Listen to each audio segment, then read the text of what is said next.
Welcome to our final session of the Shakespeare Beyond Borders Alliance Equality Shakespeare Festival. My name is Dr. Rowan Mackenzie and I'm one of the co-chairs, and I'm delighted to be chairing this final panel with two very esteemed guests and also good friends of mine. So Professor Paul Prescott and Dr. Katie Steele-Brokaw, and we're going to be talking about some of their work looking at tackling ecology issues and the climate crisis. So in terms of an introduction, I will keep it relatively brief, and then I'm going to hand over to them to talk a little bit more. Just wanted to say a thank you to Rachel Tipping, who is kindly providing our BSL sign language this afternoon. Rachel is our only signer this afternoon. So Rachel, if you do need to take a brief break, or if you want to dip out for a period of time, please do feel free, because I know it is a huge amount to sign all the way through a session this long as a sole signer. Thank you also to Matt Cluley, who's provided our technical wizardry for the whole of the session, all the sessions of 17, I believe we've had so far. And a big thank you to my co-chairs, Professor Michael Dobson and Dr. Chris Latauris. So with no further ado, I'm going to introduce Katie and Paul and then hand over to them to talk a little bit more about some of their work. And then there will be an opportunity for questions and answers after that. So if you have got questions, please do either drop them in the Q&A or in the chat, and we'll pick those up as we go through. So Katie is an Associate Professor of English at the University of California, Merced, and author of Staging Harmony, Music and Religious Change in Late Medieval Early English Drama, which won the David Bevington Award for the Best New Book in Early English Drama Studies. She's the editor of the Arden Performance Edition of Macbeth, which I can vouch for is an absolutely brilliant edition, and is also currently finishing a book on Shakespeare and community performance, and has published essays on Shakespeare and eco-theatre as well. Paul is Professor of English and Theatre at the University of California, Merced, and he's acted, adapted and taught Shakespeare in a range of countries and contexts, from Cuba to Australia. His books include the Arden Performance Edition of Othello, equally wonderful, reviewing Shakespeare, and co-editor of Shakespeare on European Festival Stages, Shakespeare on the Global Stage, and A Year of Shakespeare. He's the co-founder of the annual festival Shakespearean Yosemite in Yosemite National Park, California, and he's adapted many of Shakespeare's plays for a range of professional companies, including the National Theatre of Great Britain. So thank you both so much for being with us this afternoon, or whatever time zone you're actually currently in, because I'm aware that our audience is very multinational. And Paul, I believe I'm going to hand over to you firstly. Yeah, thank you very much, Rowan. So before I share my screen and get some PowerPoints in front of everyone, I'd like to say on behalf of Katie and I, huge congratulations to Rowan, Chris, Michael, Matt, Rachel, and all of the unseen people behind this astonishingly successful movement and festival. So congratulations to you all. Okay, so we're going to talk a little bit about Shakespearean Yosemite, which is our twin project since 2017. And in terms of sort of framing around the theme of this festival, the idea of equality, well, I'd like to pick up actually on a couple of things from the first session that I think are going to chime with the stuff that we're trying to do in California. So Danielle spoke this afternoon very brilliantly and bracingly about the need for people to speak and be seen speaking Shakespeare that aren't traditionally associated with Shakespeare. That is very core to our mission too, and anyone who heard her speak, I think, will see resonances in what we're going to talk about. Unlike the last session, though, I'm afraid this will be a genital-free zone. Stanley and Paul have provided all the genital chat you're going to get today, at least from us. Okay, so let me share screen and show you some stuff. Okay. So just get this slideshow playing. So I hope everyone can see that all right. That is a part of the set from our production of As You Like It a few years ago. But to kick us off, I want to pull back a little bit and think about a couple of frames for the work we're doing. And the first frame is long historical, and it goes back, and it speaks to this idea of equality and what we do with Shakespeare and what use is Shakespeare. So I want to think back 150 years ago or so to a time when America, because we are talking a lot about America today, America had successfully booted out the British, but hadn't fully decolonized itself in other respects. And one of them was the primacy of Shakespeare within American culture in the 19th century. And you get people like Walt Whitman coming out and saying, well, you know, we really can do better than this guy. So one quote of Whitman's, "The great poems, Shakespeare included, are poisonous to the idea of pride and dignity of the common people, the lifeblood of democracy." He would also go on to say things like, Walter Scott and Tennyson, like Shakespeare, exhale the principle of caste, which we Americans have come on earth to destroy. So this kind of post-colonial perspective, which is created from these pseudo-indigenous white guys who would have probably done better to consult Native American thought and culture than try and recreate a new Anglo model. But nevertheless, it's fascinating that at this point, the conversation about Shakespeare is in a sense that he is the enemy of democracy. He is unfit to speak for and to a republic, a democratic republic.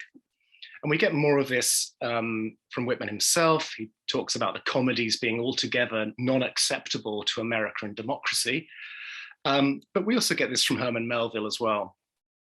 The absolute and unconditional adoration of Shakespeare has grown to be a part of our Anglo-Saxon superstitions. You must believe in Shakespeare's unapproachability or quit the country. But what sort of belief is this for an American? A man who is bound to carry Republican progressiveness into literature as well as into life. Believe me, my friends, that Shakespeare's are this day being born on the banks of the Ohio. If Shakespeare has not been equaled, he is sure to be surpassed, and surpassed by an American born now or yet to be born. Well, discuss. But this chimes with Whitman's feeling, of course, that there's something inherently anti-democratic and therefore sort of anti-equitable about bardolatry, about the worship of Shakespeare. So I want to sort of counter that by fast forwarding to a map of America now. This map has been put together by a brilliant former PhD student, Dr. Billy Wolfgang, whose PhD project concerned grassroots Shakespeare across America. But he not only looked at the grassroots, he looked at, you can see at the bottom of the bar there, he looked at all types of different theatre company across America. And this is the range that we're talking about now. So in a sense, whatever Whitman and Melville's concerns, they've been thoroughly overridden by history and fact. So there's something like 300 or so companies of all sizes and shapes devoting themselves to Shakespeare across America, particularly every summer. And I think it's Katie's and I's contention, as it were, that in performing the work of a proto-democratic Shakespeare or Shakespeare for equality, this is where most of the most vital, progressive and urgent work is happening in live theatres and parks across America every year. And there's another model.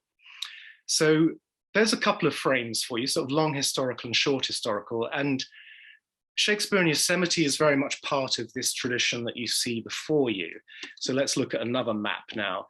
So many of you may not have heard of Merced. That would not be entirely surprising. You will have heard of San Francisco, of course, and Merced is 2.5 hours, let's say on a good day, southeast of San Francisco, roughly halfway between San Francisco and Yosemite National Park. And it was here in Merced, this is an important part of the context of the founding of Shakespearean Yosemite, because it was here in Merced that the University of California system opened its most recent campus. And there you can see one of our lovely students graduating. The campus was put in Merced to to serve a traditionally, historically underserved community.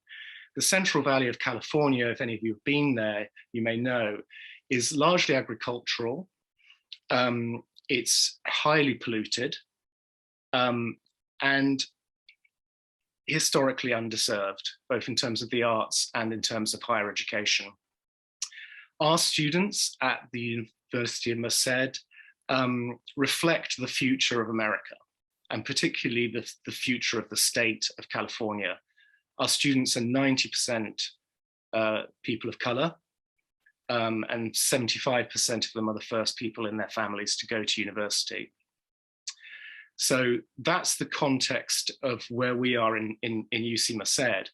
And as you all know, of course, California, it's already started this year, is already battling unprecedented wildfires, drought, pollution, and so on.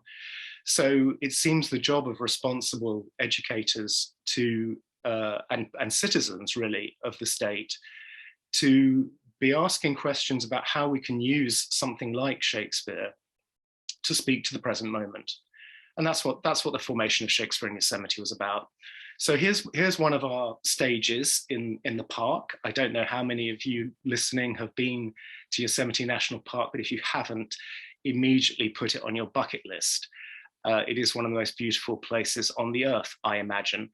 And Shakespearean Yosemite came about as a collaboration between us and the National Park Service to create an event every year in late April.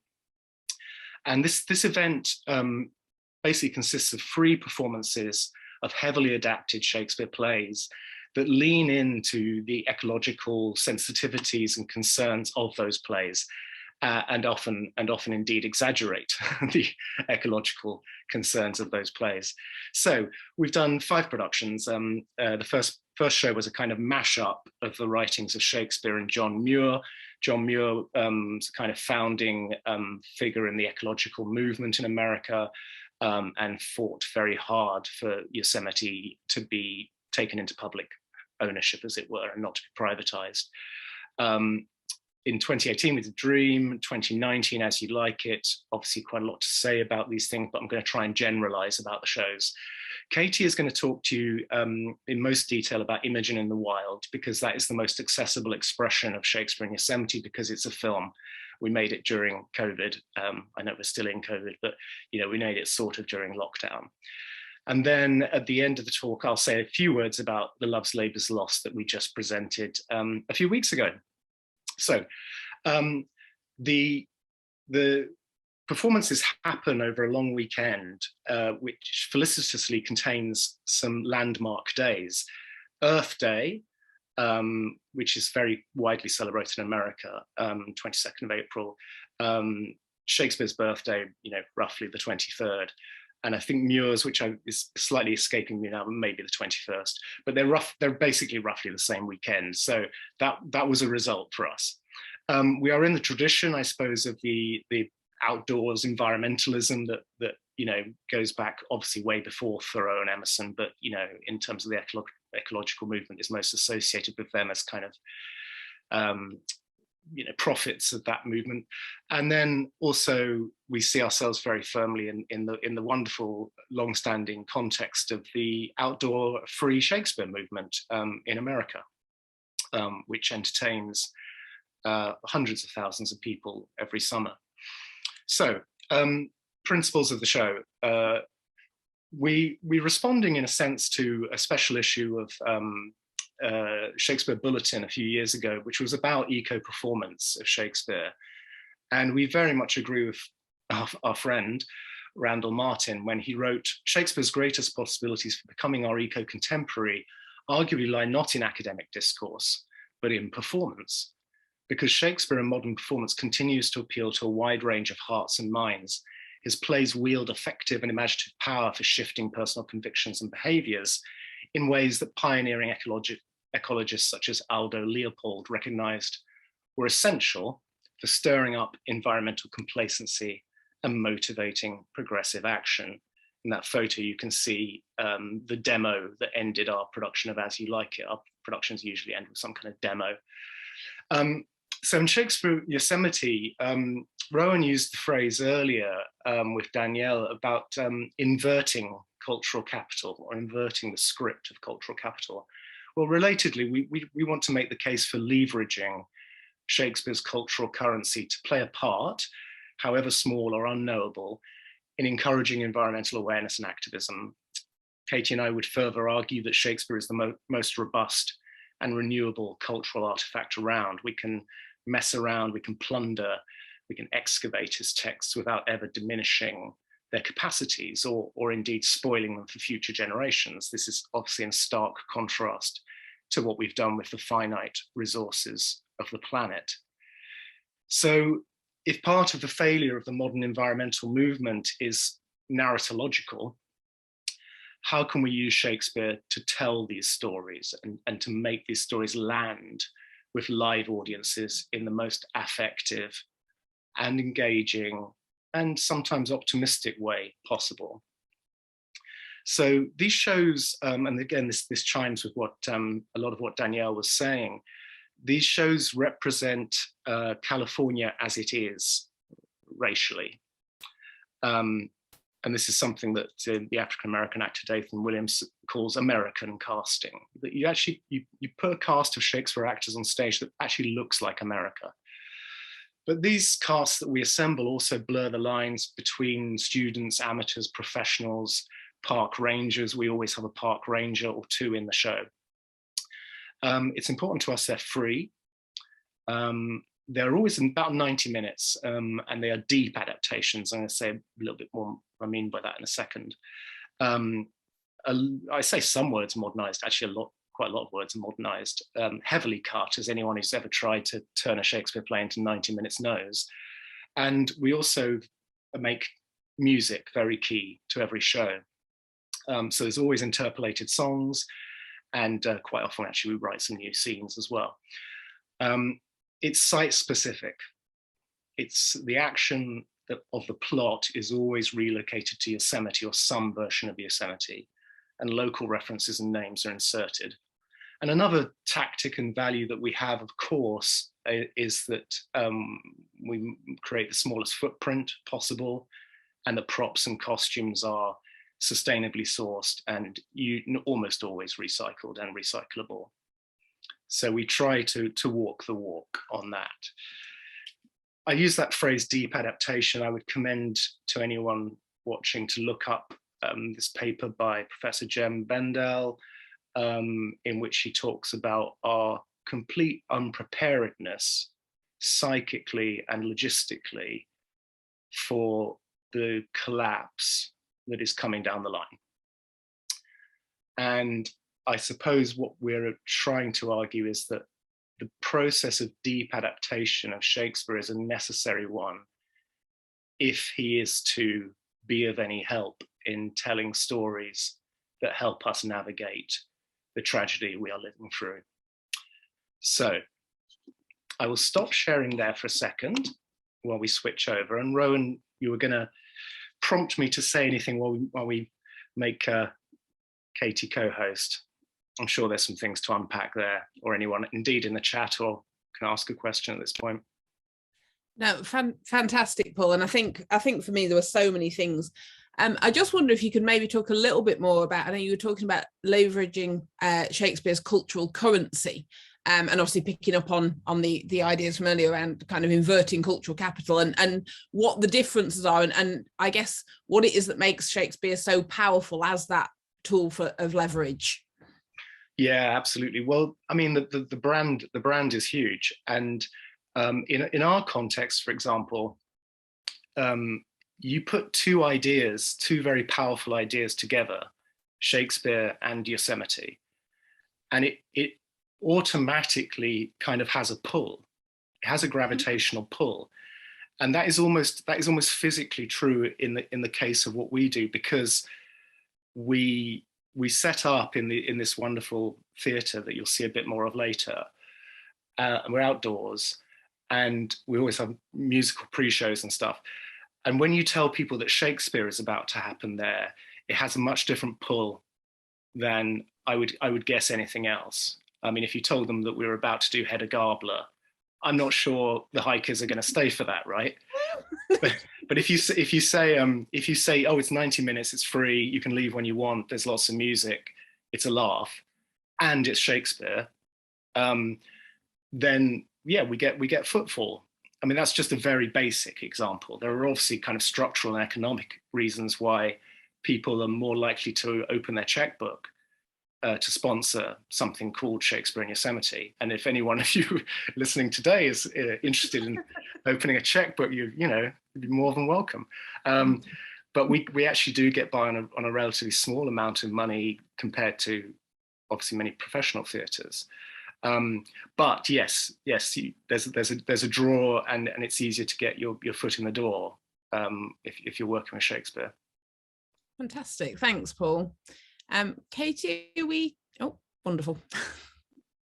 Yes, I was also just going to say it's free and easy to adapt. I mean, when we talk about Shakespeare as a renewable cultural resource, it's this idea that we can adapt the plays freely and easily, and he's attuned to the natural world himself. Okay, so I'm going to talk a little bit about Imogen in the Wild, which we filmed in 2021 because we were unable to perform live. So our 90-minute film, Imogen in the Wild, we filmed it on location on the campus of UC Merced, which was vacant at the time, and in Yosemite National Park. It adapts Cymbeline to address local and ecological challenges, which was a brief that was given to us when we joined the Global Cymbeline in the Anthropocene Project, which has been convened by Randall Martin.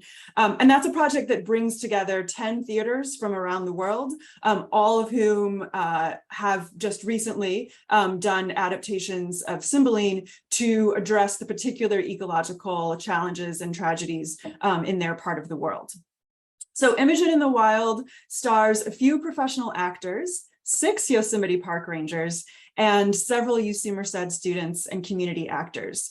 So like all Shakespeare in Yosemite casts, as we've been discussing, those on screen are primarily female or non-binary. They're predominantly people of color. And I want to say that it's not only the case that these are people who are traditionally underrepresented on the Shakespearean stage, but in American wildernesses, and I know it's the case in the UK as well, they've for too long been defined by the sort of idea of like the rugged white guy, right? If you think of climber, park ranger, wilderness firefighter, whatever, like you think of a white man. So it's important to us that people are able to see themselves both on the Shakespearean stage and in the American wilderness. So a team of some 30 UC Merced students, so we incorporated this into our classwork. So 30 UC Merced students worked behind the scenes or were in it. And those working behind the scenes composed original music, film edited, designed, and created curriculum packets. Imogen in the Wild is particularly focused on issues of environmental justice and the links between land abuse and misogyny. So Paul and I adapted it along with Billy Wolfgang. And in this adaptation, Mayor Cymbeline is urged by his wife, Queenie, and Queenie's son, Cloten, to sign a deal. And it's never specified what the deal is, but it's, a pipeline or, some kind of logging, or, it's something destructive that will damage the wild. So we have 3 locations. England, Italy, and Wales have been replaced by the town, the city, and the wild. So this deal will damage the wild that borders the town. Queenie's business partner and lover, who's played by Lisa Volpe, who played the role as a man. Giacomo is a major investor in this deal and has an interest in stopping those who are protesting the deal. One of those people protesting the deal is Cymbeline's son-in-law, Leo. And Leo is one of many people who is objecting to the destructiveness of this project, and therefore he must be banished and estranged from Imogen for that reason, in addition to the Cloten match storyline. Another campaigner against the deal is Belarius. played by Lee Stetson, who was in our first production. He has been portraying naturalist John Muir, grandfather of American national parks, since the 1980s. Ranger Lucia, a radically reimagined Lucius, played by UC Merced alumna and real park ranger Jess Rivas, meets with Cymbeline several times, trying to urge him to protect the wild. And we later meet her colleagues, who are all played by real Yosemite rangers. Belarius's efforts to save the wild and stop the deal are picked up by youth protesters who create a viral eco anthem based on Titania's climate change speech, which was written by our student Kat Flores. The efforts of all these people from across generations joining forces to protect the wild climax with a protest that replaces the battles of Cymbeline. All of the show's many songs, from Leo's gorgeous love ballad about Imogen's manacle of love to a stunning, environmentally aware resetting of Fear No More, The Heat of the Sun by Rena Johnson, they were written and performed by students in the cast. All of these scenes that in Shakespeare's play would be in Wales, in our film are in the wild, and that is Yosemite National Park. We were extremely lucky to get to make a film in Yosemite. So there's spectacular footage of Imogen and Pisanio walking through poppy-strewn canyons or chatting in front of Upper Yosemite Falls. Like it doesn't look real, but really that is Upper Yosemite Falls, just like low-key hanging out in the background. Giacomo in our film has a conversion experience and a change of heart after talking to Ranger Lucia and looking around him. Like all of us in the Anthropocene, he must learn to live and deal with others better. So the entire film is, let me just stop share. My Zoom skills are slightly out of practice. Sorry, I got it. Stop. Okay, sorry. Stop sharing. Okay, I'm going to show you a few clips from the film that are on YouTube. So the entire film is on YouTube, and you can also. Is that sharing? Is that good? We good? Okay. The entire film is has been on our YouTube channel since August, and we have recently posted individual scenes that correlate to the Cymbeline scene. So I'm going to play a few of them now. The first scene for fun is the scene in which Cloten woos Imogen, so Cymbeline 2-3, which in our version, our Cloten created a silly country music video, and we employed the talents of Devon Glover, the Sonnet Man, to make it even more cringe. So I'm going to kind of skip through bits of this scene.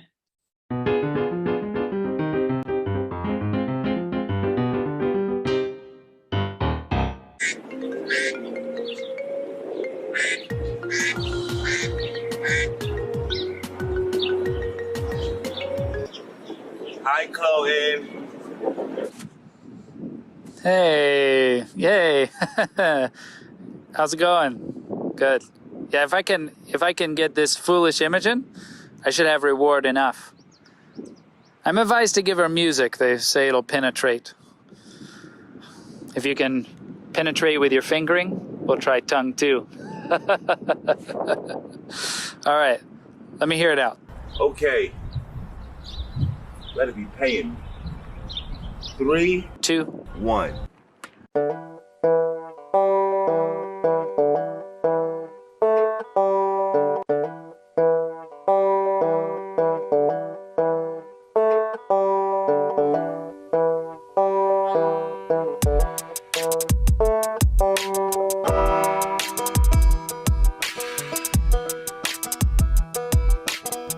Imogen, listen up, you got my heart. There's nothing that can keep us apart. You're so wild, beautiful, and free. Love comes in so many ways, and Shakespeare often knows what to say. But shall I compare thee to a summer's day? Heck no, you. All right, I'll skip to a little bit of Sonnet Man, just to kind of give you a flavor of what's going on. The one I'm doting, my love is unspoken, even though I wrote it. This ode is a token, no need to be decoded. The prince of all trades, and yes, even a poet. A swagger so masterful, people try to clone it. A blessing in my presence, be happy you were chosen. It's your lucky day, you need to seize this moment. Okay, and then I'm gonna just skip ahead to a little bit of the scene. And what I want to say before I show the scene is that so Cloten's Chase Brantley, who is actually a professionally trained actor, our Imogen, Sophia Andome, is a UC Merced student. This is her first acting role, and this scene was the first thing that we filmed. She's extraordinary. This is no answer. Oh, well, one of your great knowings should learn being taught forbearance. I will not. I'm much sorry, sir. You put me to forget a lady's manners by being so verbal. Learn now the very truth of it. I care not for you, and am so near the lack of charity. To accuse myself, I hate you, which I had rather you felt than make it my boast. You sin against obedience, which you owe your father for that marriage that you pretend with that base Leo. It is no contract, none. My husband can never be more mischance than comes to be named by you. His dirtiest garment that ever but clipped his body. His garment? Is dearer than all the hairs above your head. Pisanio! Pisanio. Garment? Please. You have. All right, so that's a bit of that. In this next clip, I'm going to show you a bit of of Iachimo and Leo, played by Tonatiuh Newbold. After Iachimo convinces Leo that Imogen has been untrue, which he reports to Queenie, the scene begins actually with Leo entering, and he's on the phone with Ranger Lucia, so he's coordinating with Ranger Lucia the protests. And Tonatiuh, our Leo, is a really terrific singer. So whenever we could, we have him sing, as we did with our student Rena Johnson, who is part of this scene as well. Shiver the whole night through.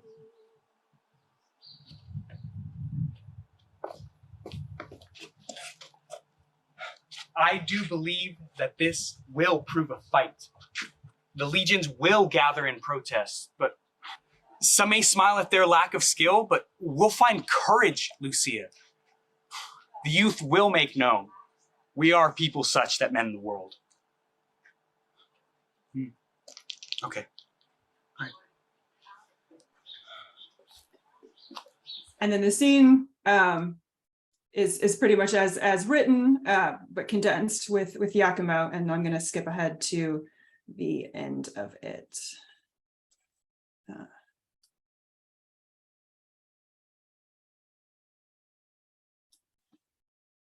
Well.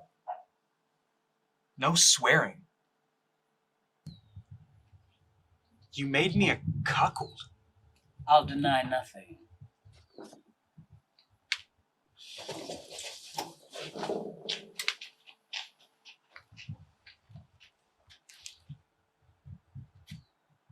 Confusion has made his masterpiece.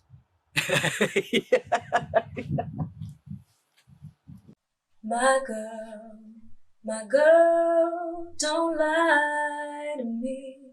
Tell me, where did you sleep last night? In the pines where the sun don't ever shine. I would shiver the whole night through.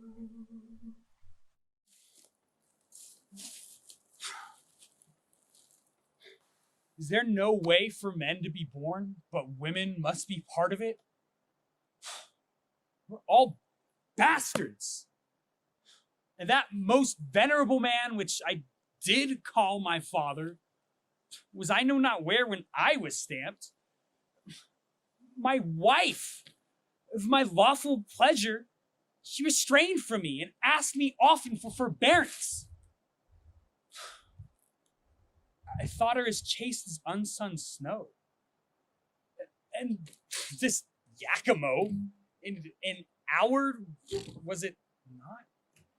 Maybe less at first. I'll write against women, detest them, curse them.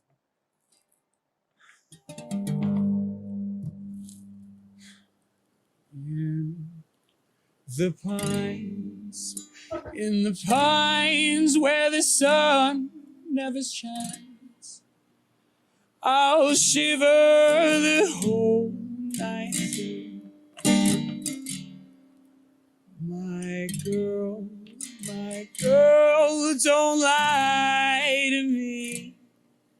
Tell me, where did you sleep last night? My girl, where will you go? And I'm going where the cold wind blows.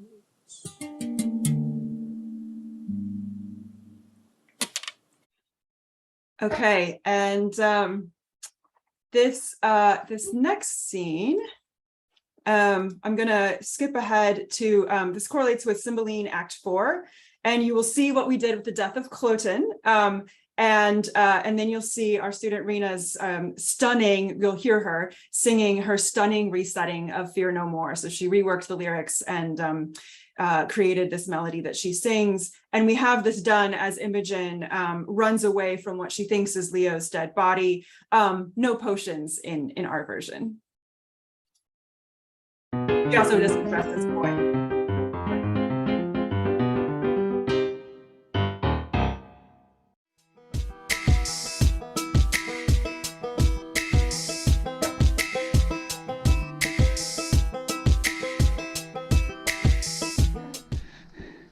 I'm near the place where they should meet. Yeah, how fit his garments suit me. Why should his wife not fit me too? Leo, the head that is now growing upon your shoulders shall within this hour be off, and your wife seduced. I will find you out here, and when I do,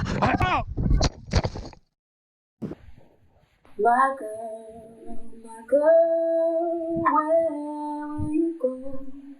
I'm going where the cold wind blows.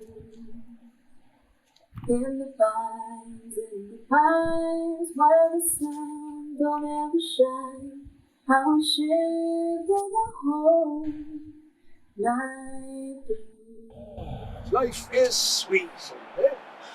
Are not these woods more free from danger than the perilous town? Sweet are the uses of adversity. Our life finds tongues in trees, books in the running brooks, sermons and stones, and good in everything. I would not change it.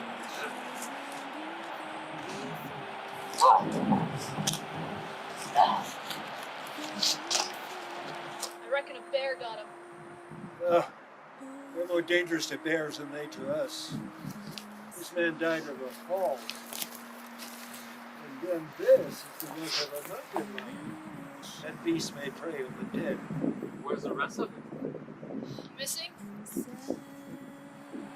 The law protects not us. He must have friends close by. For now, let us bury him. The furred moss shall winter down his corpse. With wild wood, leaves, and weeds will strew his grave. Let's bury him with a lullaby. Fear no more the heat of the sun. I hope. I dream. Oh, Leonidas, alas, where's your head? Where is it? Where is it? Fear no more the heat of the sun, or before the furious winter's rages. Your worldly task is done, home has gone now, your age is frozen into none. Golden, lone, and past the rain of darkness, those shadows nearly broke you. Here this land will warm and cloak you. Fire sweep and burn through the wind. Chimney smoke fills our skies. Bells toll, hands fold, waiting to turn and melt back to earth. How you used to cry at the sound of thunder, taking the tune of a childless mother.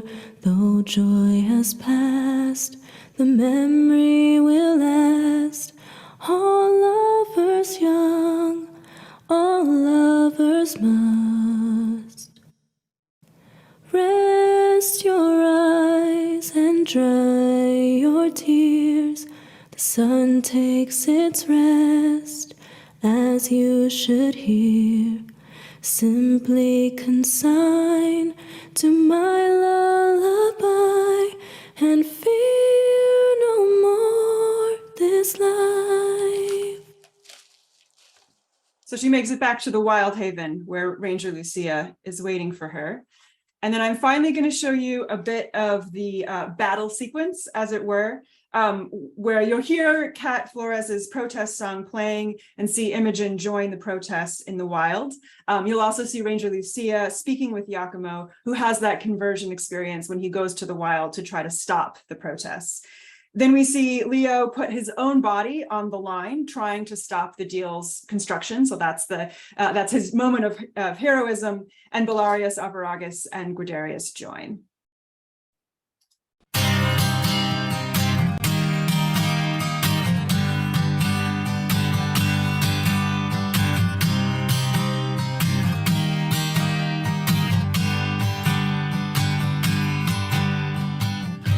We hear it on the radio. Climate change is everywhere we go. Say it when we hear, tweeting all our fears. We can let this go again. They protest my father. They do. And they're right to do so. They will. Let's just skip ahead a bit to the conversion experience.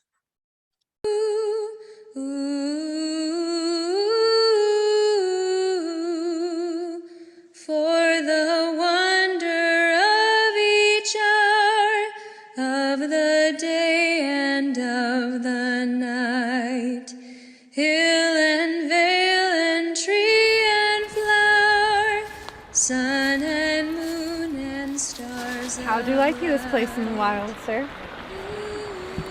Truly, Ranger, in respect of itself, it's a good life. But in respect that it's not in the town, it's tedious. The one thing you learn out here is that if your heart is sick, you'll never be at ease.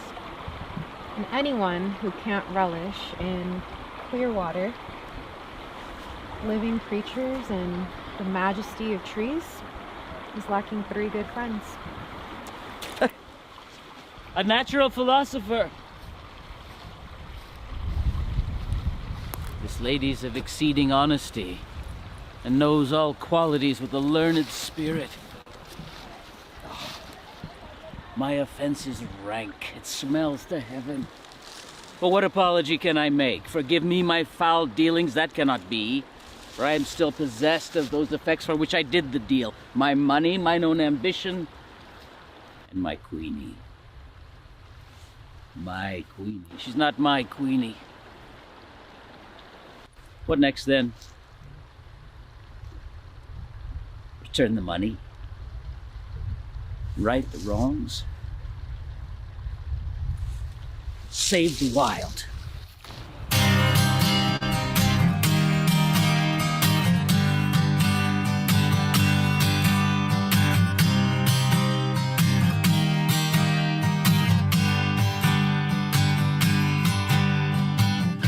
Hope you come to your senses. We can fix it together. Gotta make it number one.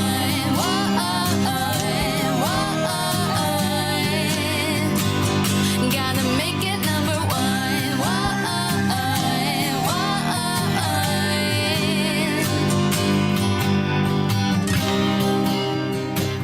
I am ashamed.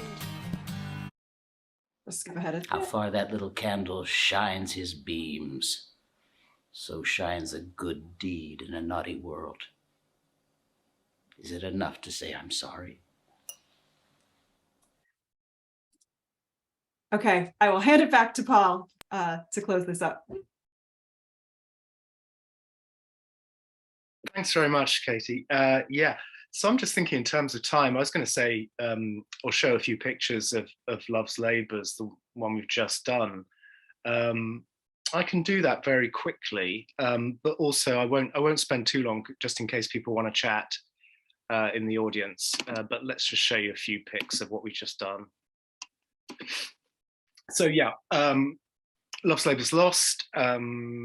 As you could tell from those clips from Imogen and the Wild, we're pretty promiscuous in terms of, well, let's say we're not puritanical about rearranging the plays, rewriting new scenes, transposing lines from other Shakespeare plays. I'm sure many of you have noticed that a lot of the lines you just heard are not in Cymbeline.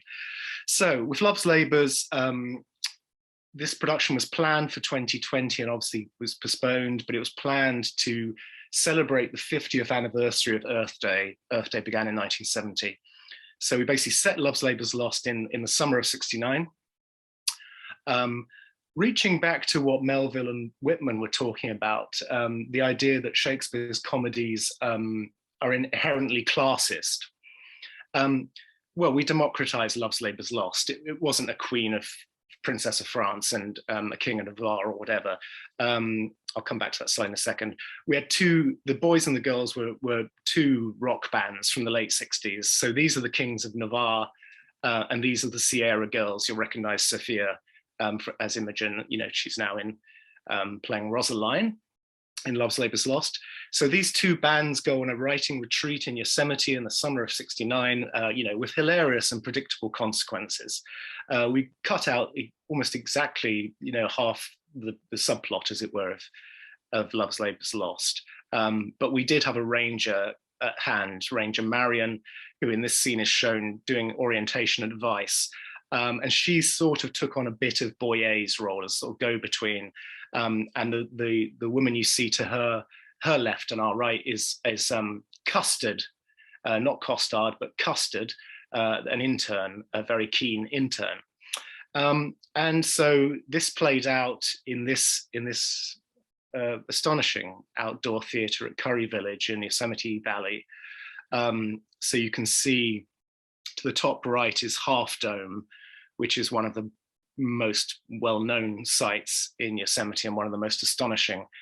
And in some respects, you know, it doesn't really matter what happens on stage because the audience has a breathtaking view, a sort of 360 breathtaking view around them. But we like to think they pay attention to some parts of the show. So yeah, here's some just random snaps, lots and lots of music, and yes, this is when the boys come on as in Shakespeare's text, it's the Russians. They come disguised as Russians, but in our production, it was an adaptation of the moon landings, as it were. They came on as astronauts. So the whole thing was imbued with the spirit of the late 60s. And on our wider point, the most important point, was that this was a moment of inflection in terms of environmental consciousness and activism. And it was a highly effective moment because by the early 70s, you had things like the formation of the Environmental Protection Agency, the Clean Water Act, the foundation of Earth Day, and so on and so forth, happening under a Republican administration, by the way. So what we wanted to do was we wrote a little sequel. So we had a kind of Love's Labour's 1, and the boys had been sent off. So the moment of crisis at the end of the play was not that the princess's father had died, but it was that our character, who was called Princess but wasn't a princess, her brother had been in Vietnam, and a telegram arrived for her in the park and told her that he was dead. And that was the end of all the revelry and the fun love stuff. But we brought everyone back together a year later, in which time the boys had proved their maturity by committing themselves to climate activism. And so, as usual, we ended with a protest / celebration / festival. Yeah, so let me just give you a very briefest of clips. This is the moment when the boys have overheard each other and they've all been busted, and they've decided to make the best of a bad shop deal and woo the women. And this is how they celebrated that moment. I can't stop this feeling deep inside of me. Girl, you just don't realize what you do to me. When you hold me in your arms so tight, you let go. Everything's alright. I'm gonna feel it. I'm high on the feeling that you're in love with me. Just feel it.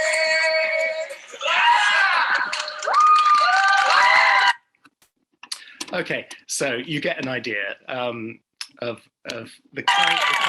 Sorry, you get an idea of the kind of atmosphere we try to create. So there's a deeply serious message, but it's sugared by so many sweeteners and bits of engaging entertainment, we hope. And you could see in that clip, I don't know if you saw, but like the way that just a mum and a little toddler will just kind of sidle up around the stage during the show, and that's very representative of the drifting audience that we can pull in. So that was our most recent show, Love's Labour's Lost, and we're currently turning that into a kind of mockumentary. We're very inspired by the Beatles' Get Back and the period, of course. So with any luck, we will have, like Imogen in the World, we'll have a free to view version of that Love's Labour's Lost going onto YouTube. I don't know, Katie, what, in 4 months, 3 months, 2 months? Sooner than that, I hope, this summer. Yeah. Okay, so here endeth the package. Brilliant. Thank you so much, Katie and Paul. I'm sure everybody was as blown away by seeing some of that as I was. And I have watched the whole film more than once, and every time you watch it, there's something else that's just a delight to see.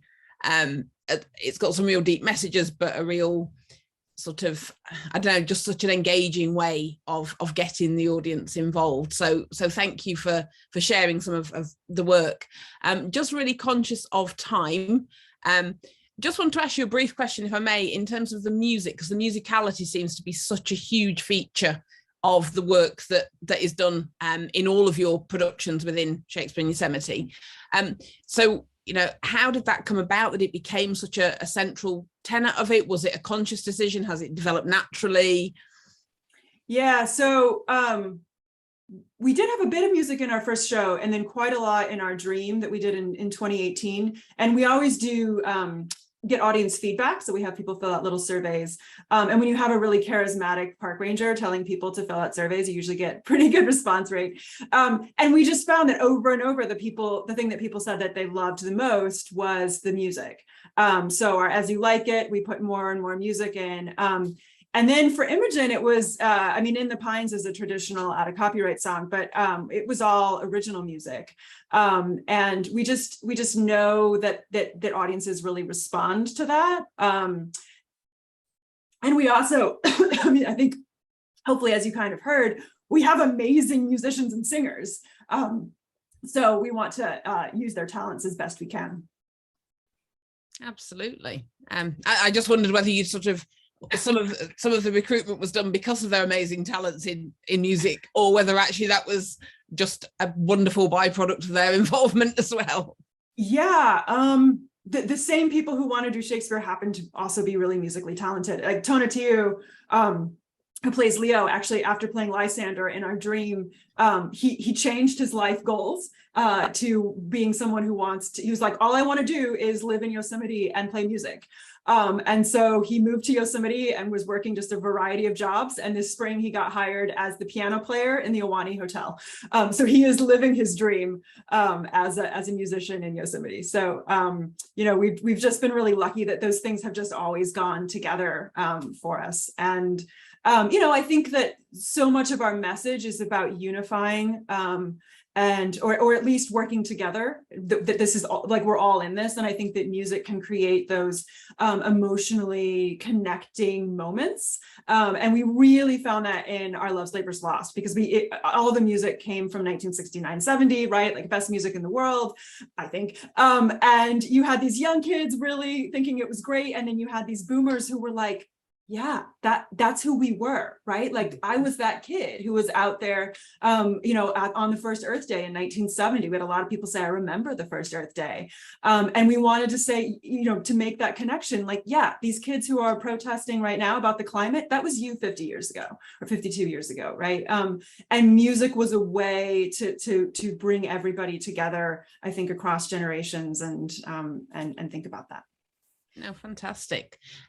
There's a question in the chat. So thanks, Elizabeth Peterson, saying thank you so much for this. The question about Shakespeare's cultural currency. What's your process for working with the students or community who might not be as familiar with that currency?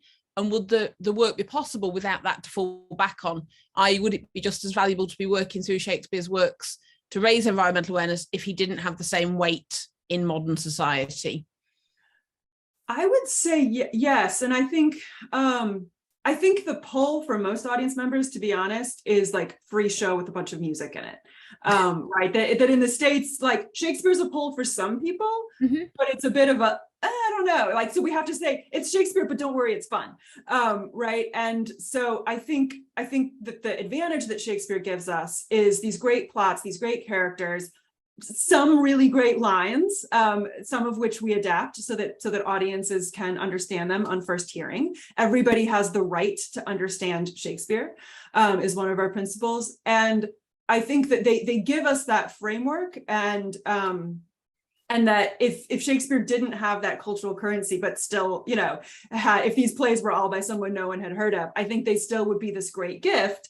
I think it's as important that they are this out of copyright rich source of material as it is important that Shakespeare is Shakespeare. And the adaptive process. So for Imogen in the Wild, I taught a class on Shakespearean Ecology the fall before we did that, and we read Cymbeline together, and I had students do group projects where they thought about their own eco adaptations of the play, and that then helped Paul and Billy and I with the adaptation. So we're trying to involve students as much as we can, and unsurprisingly finding that they're putting in immense amount of work, are inspired, are changing their career goals, are finding that it is, I have student after student this spring say, this is the thing that saved me, right? Like mental health crises are hitting all of our campuses, all of our world right now. And students saying, working on this project together that feels like it's making a difference in the world, doing that together, that's the best thing I did this spring. Like, this is the thing that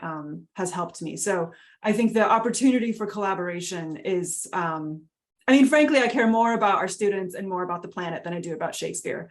But if Shakespeare can lend a hand and help our students and our planet, then let's use it. I think that is a perfect summation, to be honest with you, Katie. So unfortunately, we have come to the end of our hour, which is just so unfair. And I also now wish that our panels were so much longer.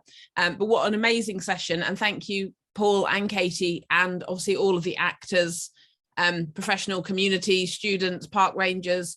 The other question, of course, is can we borrow your park ranger at the end of our brief summing up to ask people to fill in the questionnaires that we will send round, but we're lacking a park ranger. Michael, Chris, could you help? Can either of you pretend to be a park ranger for this part of the session? Yeah, I could get my hat. It's times like this when you need an appropriate hat. That was an amazing session, by the way. Absolutely incredible. Just that fusion of activism, environmentalism, racial, social, and gendered equality issues. It's just an amazing alchemy.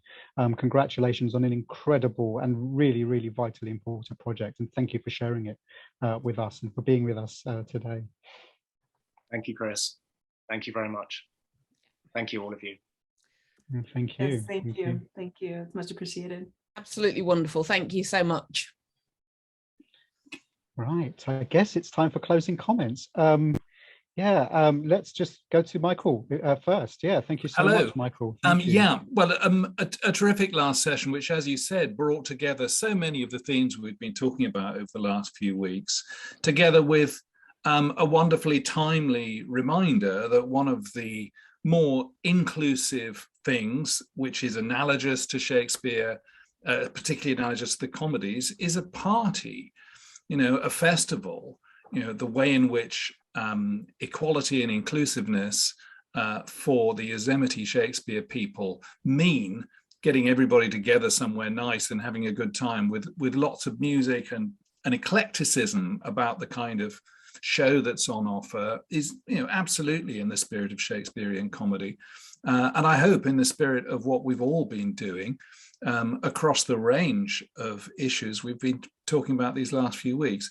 And I too would like to commend Rachel Tipping for making the screen so much more compelling and so much more available to a wider audience than we're often, those of us who are older and who've been teaching for a long time in universities are really used to reaching, and I applaud it.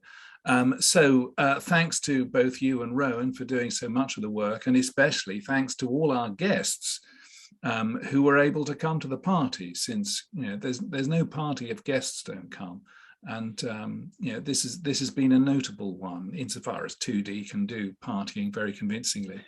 But let us all get together offline to consider ways in which we can help each other, ways in which we can put people in touch with one another, ways in which we can plan further events in this series. Rowan. Chris, were you going next? Okay, yeah, I can go next. Well, sure, I mean, whoever wants to go next. Let's go alphabetically by surname. Oh, yeah. Chris was being organised. Chris is always organised, Michael. Okay, let's go with Chris's template, which I'm sure is a good one. Yeah, we can vary the template. That's fine. So yeah, the 2022 Shakespeare Beyond Borders Alliance Equality Shakespeare Festival draws to a close, and what a wonderful series of events across 5 amazing weeks we have shared together. And I'd like to thank you all for joining us. 750 of you signed up for this festival, which smashed last year's record, which is utterly amazing.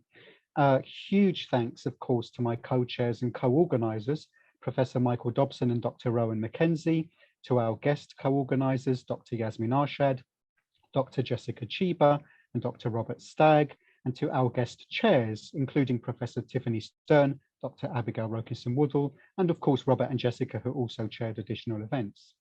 We are also grateful to our speakers, our panel participants who joined us for what is truly an international festival, with sessions spanning the UK, Ukraine, Singapore, Japan, South Africa, the USA, and Canada, via Romania, Italy, and Jamaica, and other countries.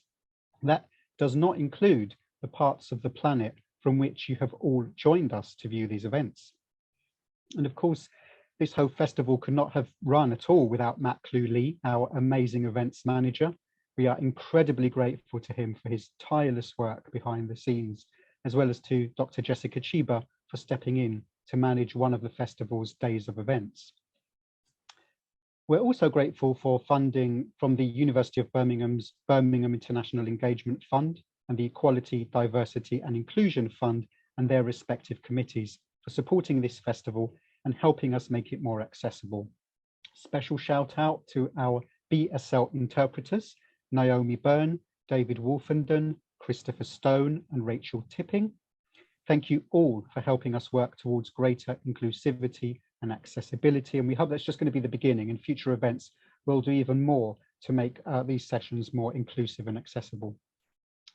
Dr. Yasmin Arshad couldn't be here today, but wanted to convey her thanks to you all and everyone involved for joining us and being part of this festival.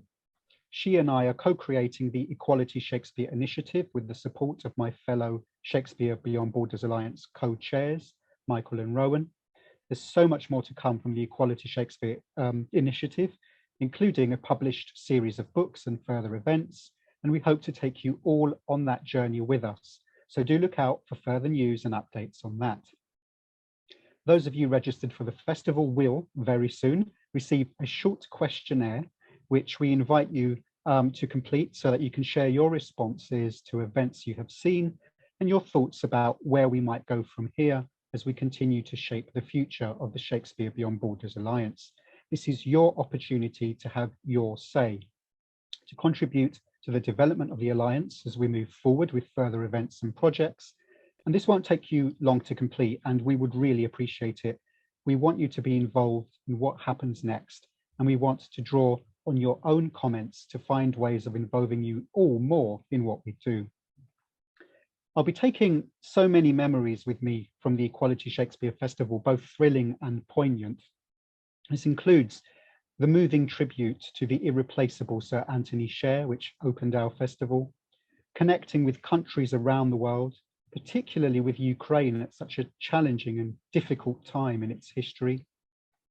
And of course, the authors, poets, academics, directors, producers, actors and activists who have shared their passion for their projects with us across the fields of race, gender, sexuality, disability, class, the environment and international collaboration.